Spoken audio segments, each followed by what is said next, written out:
হাসছেন দেখেন বাড়ি হতের করেছে ও গুলিতে মারা গেছে, আপনি হাসছেন। আপনি হাসছেন গেছে তো আমার ভাইয়ের গেছে না, আপনার পরিবারে যায়নি তো, আপনার পরিবারে গেলে আপনি বুঝতে পারতেন যে আগুন লাগিয়ে দিয়েছে, গুলি খেয়ে মরেছে আমার পরিবারের ভাই, আমার ভাই মারাছে, আমার ভাই আগুন বাড়িতে আগুন লাগানো হয়েছে, ওই জন্য হাসছেন। হাসবেন তো, জানতেন যাচ্ছেন ওরা যাক, এবারে বলার কেউ নেই, কিছু করার নেই, যা হবে ওদের যাবে, এদের ভাবছেন ওই জন্য দাঁত কেলিয়ে হাসছেন, দাঁত কেলিয়ে হাসছেন তো। ভুল বুঝিয়ে রাখা যাবে না। মায়ের সন্তানটাকে শিক্ষা ব্যবস্থা দিতে হবে সরকারকে। মায়ের মেধাযুক্ত সন্তানরা মায়ের হাতে 500 দিচ্ছে আর চাকরি 20 লাখ টাকায় কিনতে হচ্ছে কেন? এর জবাব সরকারকে দিতে হবে।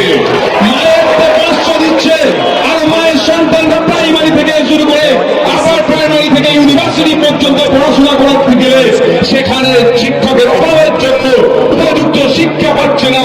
এর জবাবটা সরকারকে আগে দিতে হবে। শুধু 500,000 দিয়ে বুঝিয়ে দিতে হবে না।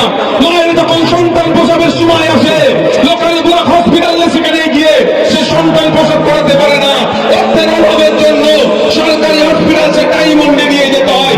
এই কষ্ট নিরসন আগে করতে হবে, তারপরে 500,000 দিতে হবে। মায়ের উপস্থিতি আসছে বুঝিয়ে দিচ্ছে, তাই তো নাকি মায়েরা ভুল বুঝিয়ে রাখা যাবে না। 500,000 তোমার রাখো, ছেলেগুলোকে মায়ের সন্তানগুলো মায়েদের হাতে 500,000 দিচ্ছে আর মায়েদের সন্তান মায়েদের স্বামী কিভাবে মাতাল হবে দুয়ারে মত প্রকল্প চালু করছে। আগে মাদের প্রকল্প বন্ধ করো, তারপর 500,000 কথা বলবে। কি মায়েরা মায়েদেরকে 500,000 দিচ্ছে, মায়েদেরকে 500,000 দিচ্ছে আর 1 বছর একটা পঞ্চায়েতে উন্নয়নের জন্য কম করে 5 কোটি টাকা আছে, সর্বোচ্চ 10 কোটি টাকা আছে, সেই টাকা লুট হয়ে যাচ্ছে। সিদ্দিকুল্লাহ বাবু তো বড় বড় অনেক কথা বলেন, আমাদের ফিরহাদ হাকিম বাবু তো বড় বড় অনেক কথা বলেন।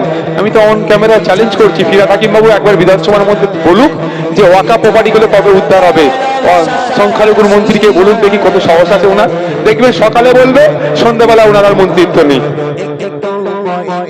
চ্যালেঞ্জ করছি তো সিদ্দিকুল্লাহ বাবুকে, বলতে পারবে যে মাদ্রাসায় 10,000 শূন্য পদ আছে, কবে নিয়োগ হবে? এতটুকু কথা বিধানসভার মধ্যে বলতে পারবে? বলার সাহস নেই। বলতে পারবে একজন আদিবাসী সমাজের বিধায়ক বিধানসভার মধ্যে তৃণমূলের যে ফেক এসটি/এসসি সার্টিফিকেট কেন হবে, কবে বন্ধ করা হবে, তাদের বিরুদ্ধে আইনত ব্যবস্থা নিও? আমার গাড়িতে কাগজ আছে, বললাম এখন দেখিয়ে দেবো। বলতে পারবে এসটি সমাজের একজন বিধায়ক যে আপার প্রাইমারি যে এখন লিস্ট বার করেছে এসটি কোটাতে নন এসটিরা কেন ঢুকলো? এতটুকু এটা তো অবৈধ কথা কিছু নয়, বৈধ কথা। এইটুকু বলার ওদের সাহস নেই, পিছনে টিউনিং করে। আপনার এলাকার, আমি ব্যক্তিগত কাউকে আক্রমণ করতে চাই না, সবাই বলে রাষ্ট্র সেবা করবো, রাষ্ট্রবাসীর সেবা করব, কিন্তু রাষ্ট্রবাসীর সেবা রাষ্ট্র সেবা নামে নিজের পকেটের সেবা নিজের পরিবারের সেবা করে ফেলছে। ওই জন্য 3,80,00,000 টাকা টিউশন পড়িয়ে ইনকাম করে ফেললেন। আমি ব্যক্তিগত আক্রমণে পছন্দ করি না, করিও না, আশা করছি আগামী দিনেও হবে না আমার পক্ষ থেকে।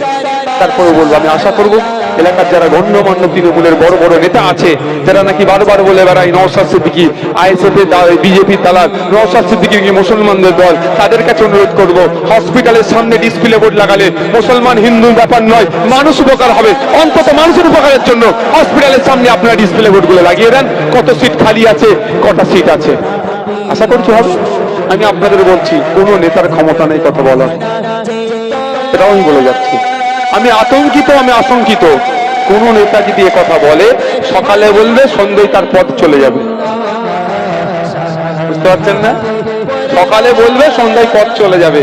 আনিসকে হত্যা করলো, সকালে মুখ খুললো, তৃণমূলী বন্ধুরা মুখ খুলতে ধরেছে, বলার স্বাধীনতা তুলে নাই। রুমা ওরায়ের উপরে অত্যাচার হলো, কেউ মুখ খুলতে পেরেছে? আমার আদিবাসী বন্ধু সে, কেন বলার অধিকার নাই? দেবত্ব সম্পত্তি বেহাত হয়ে যাচ্ছে, কেউ মুখ খুলতে পারছে? বলার অধিকার নাই। ওয়াকার সম্পত্তি বেহাত হয়ে যাচ্ছে। দিনের শেষে এসে বলবো, সামনে মাদ্রাসা ভোট আসছে, আমাদেরকে যদি মাদ্রাসা পরিচালনার দায়িত্ব আমাদের হাতে তুলে দিতে চান, আমরা যে সমস্ত গার্জেনগুলোকে দান করাবো আপনারা বিপুল ভোটে জয়যুক্ত করুন। মাদ্রাসা